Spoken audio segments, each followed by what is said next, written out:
Marie-Christine. Aujourd'hui, j'avais envie de vous parler du yoga au quotidien.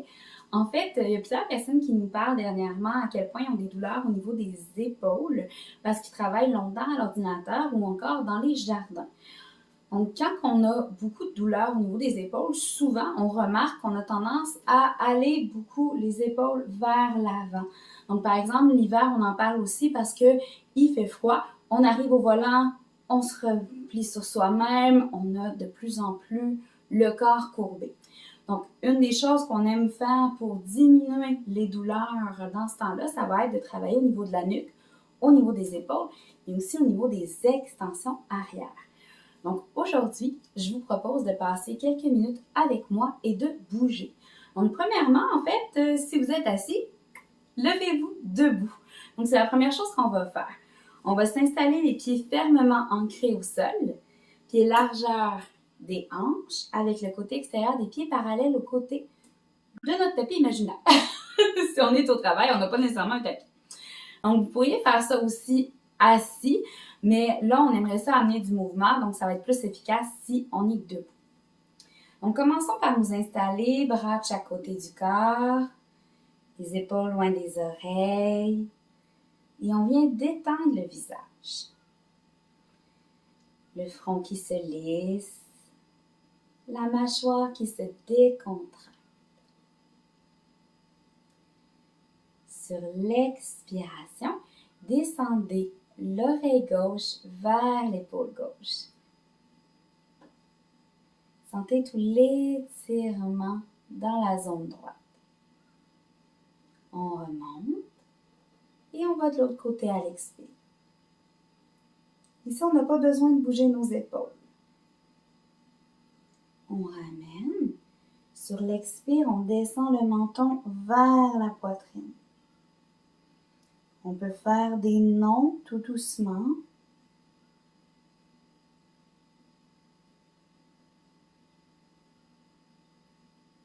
Et on remonte. Fléchissez les coudes devant. Vous pouvez saisir les avant-bras. Sur l'expiration, tournez la tête vers la gauche, les bras vont à droite. On reste ici un petit peu pour sentir l'étirement. Puis on ramène à l'inspire et à l'expire de l'autre côté. Donc on y va quelques fois comme ça.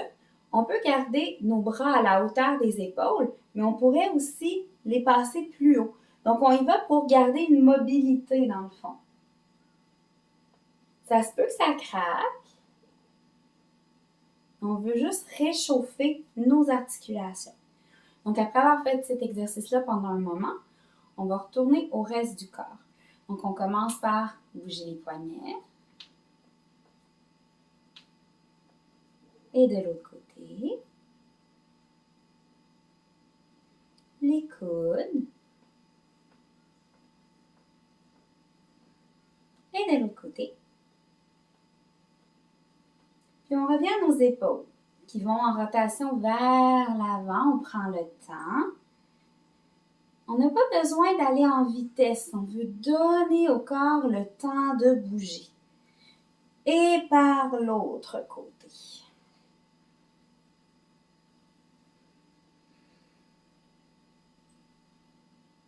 Et on relâche les épaules.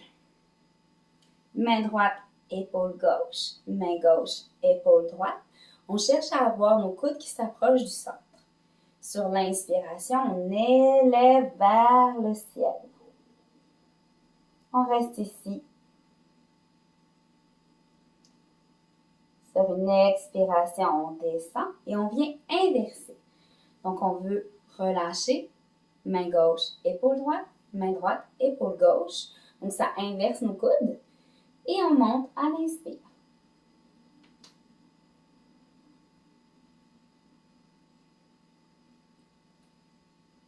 Et on descend pour relâcher.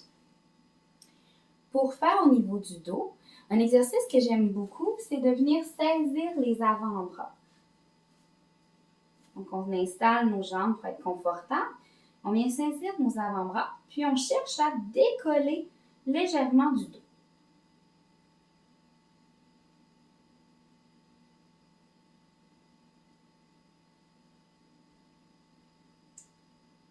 Et on revient. On va inverser. Donc, on a toujours une main qui est plus proche du dos. Donc, on veut faire le contraire. Relâcher. N'hésitez pas à faire encore un petit mouvement des épaules. Les rouvrir.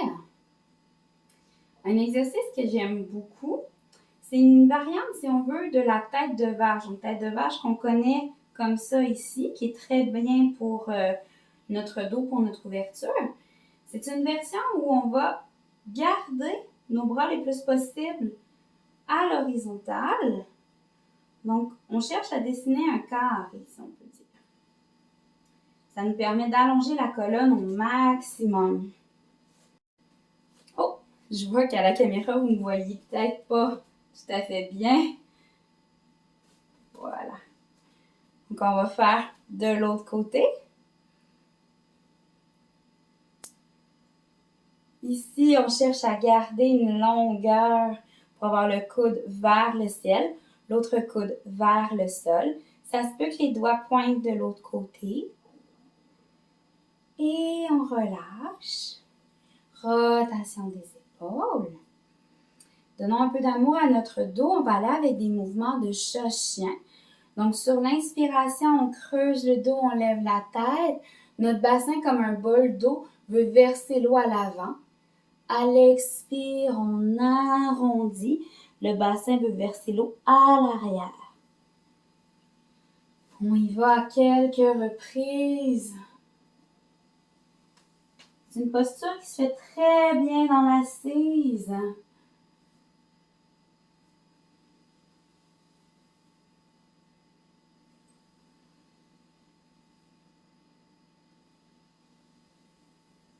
J'espère que vous voyez mon dos dans la posture. Et on relâche. Si vous êtes debout, pressez les pieds dans le sol. À l'inspire, on élève les bras vers le ciel. Épaules vers les oreilles. Reculez loin. Descendez les épaules. Et à l'expire, flexion latérale. Donc, on y va selon le côté que vous voulez, il n'y a pas de problème. À l'inspire, on remonte. Et à l'expire, de l'autre côté. Et on remonte. À l'expire, extension vers l'arrière. On inspire pour remonter. Et à l'expire, main au cœur. Donc, c'est seulement quelques minutes, mais ça va avoir mis en action le haut du corps. Donc, le but, c'est toujours de faire circuler. Un corps, c'est fait pour bouger. Je vous remercie d'avoir été avec moi. Je vous invite à écrire en commentaire c'est quoi vos petits trucs pour vous dégourdir quand vous vous sentez courbaturé après une longue période assise. Et je vous dis namasté!